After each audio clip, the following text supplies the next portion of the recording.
সামনে লেগেছে না বন্ধু, আজকে আমি এক নতুন জায়গার খোঁজ পেয়ে চলে এসেছি। খুবই চেনা শহর, একটি সুসজ্জিত গোছানো শহর একবারে। শহরটির নাম হচ্ছে জিয়াগঞ্জ। এই জিয়াগঞ্জ শহরে একটি মিউজিয়াম আছে, অনেকেই হয়তো জানেন না। সেই জন্য আমি আজকে সেই মিউজিয়ামের একটু ভিডিও আপনাদের সামনে প্রদর্শন করতে এসেছি। এই জিয়াগঞ্জ শহর খুব সাজানো শহর, ছোট্টর উপরে। এই যে আমার ডান দিকে যে ফাঁকা মাঠটা দেখছেন, এখানটাতে একটা হাট বসে। হাটটি বুধবারের দিন হয়। জিয়াগঞ্জেও যে হাট বসে কেউ জানেন না, তো আজকে আমি আপনাদের সামনে তুলে ধরলাম। এই ডান দিকে ফাঁকা মাঠটায় হাট বসে, সামনে একটা প্রাণী সম্পদ কেন্দ্র আছে। তারপরে গুচ্ছ সম্পদ কেন্দ্র, প্রাণী নয়, গুচ্ছ সম্পদ কেন্দ্র, এবং হরিনারায়ণ সিংহ GSFP স্কুল, এবং সামনে একটি রাজবাড়িও আছে। আপনাদেরকে সমস্ত কিছু দেখাচ্ছি। এই আমার বাঁ দিকে মিউজিয়াম, বাঁ দিকে যেটা দেখছেন তা হচ্ছে মিউজিয়াম। এটি হচ্ছে মুর্শিদাবাদ জেলা সংগ্রহশালা। এটি জিয়াগঞ্জে অবস্থিত, অনেকেই জানেন না। সেই কারণে আজকে ভিডিওটা আমি আপনাদের সামনে দিতে চলেছি।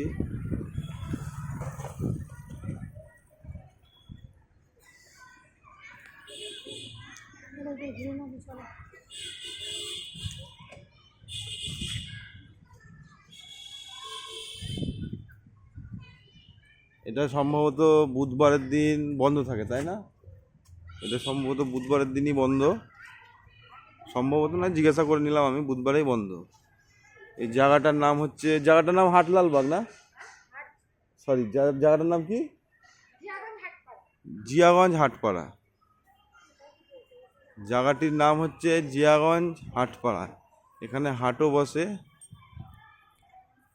এই যে এটা হচ্ছে মিউজিয়াম এন্ট্রান্স, যেটা হচ্ছে মিউজিয়াম প্রবেশ রাস্তা।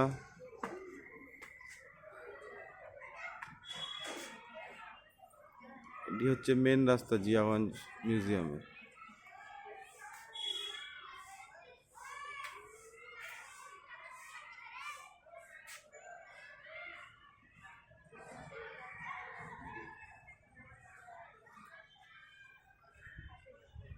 অনেকেই আপনারা জানেন না যে জিয়াগঞ্জেও এরকম একটি মিউজিয়াম আছে। মুর্শিদাবাদ আগত পর্যটকদের উদ্দেশ্যে আমি এই ভিডিওটা বিশেষ করে পোস্ট করছি।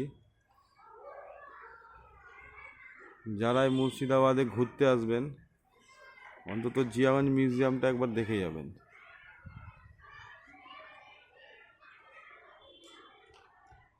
খুবই একটি ভালো জায়গা, সুন্দর পরিবেশ।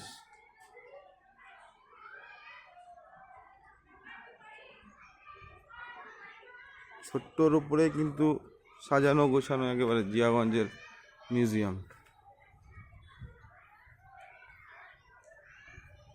ডান দিকে গার্ডেন আছে, এই যে গার্ডেন ছোট্টর উপরে, খুব সুন্দর গার্ডেন।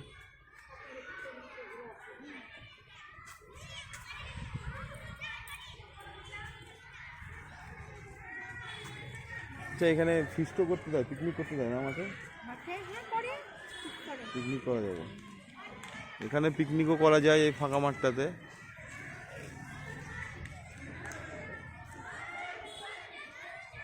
এই রাস্তা থেকে আসতে হবে আপনাদেরকে।